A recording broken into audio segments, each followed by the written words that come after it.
Assalamualaikum warahmatullahi wabarakatuh. Perkenalkan, nama saya Kania Febrinia Mulyani dari kelas non-reguler semester 2 dengan NPM 74/2012-1177, mata kuliah Hukum Pidana dengan dosen Profesor Hajah Heni Nuraini SHMH dan asisten dosen Dr. Muhammad Rendi Aridayandi SHMH.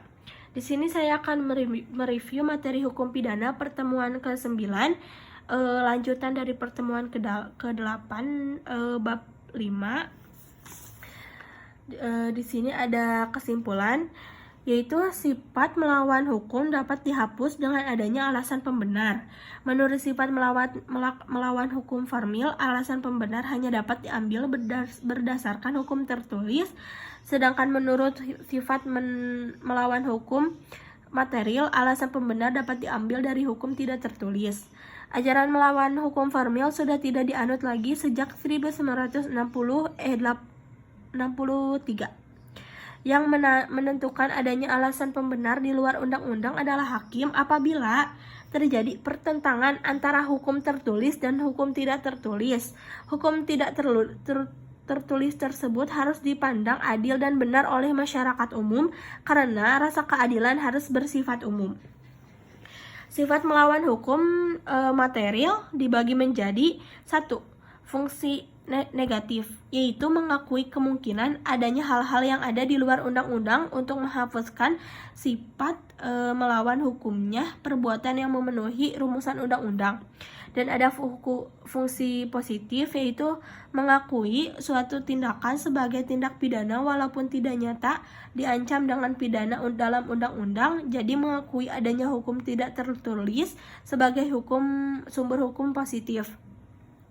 Sistem hukum pidana Indonesia menganut ajaran melawan hukum material dalam fungsi yang negatif. Contohnya Ares Hograd mengenai dokter hewan.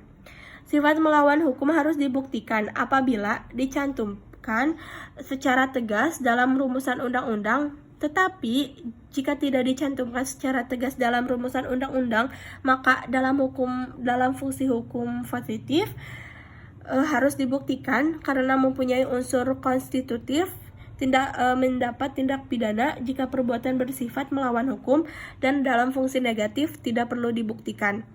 Undang-undang mengatur istilah melawan hukum karena adanya kekhawatiran apabila tidak diatur secara tegas dan jelas, orang yang melakukan suatu perbuatan sebagaimana dirumuskan dalam undang-undang akan mendapatkan pidana.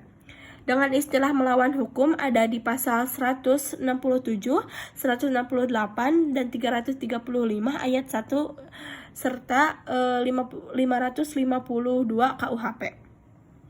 Di istilah lainnya seperti tanpa mempunyai hak untuk itu, pasal 303, di pasal 548 dan di pasal 549 KUHP.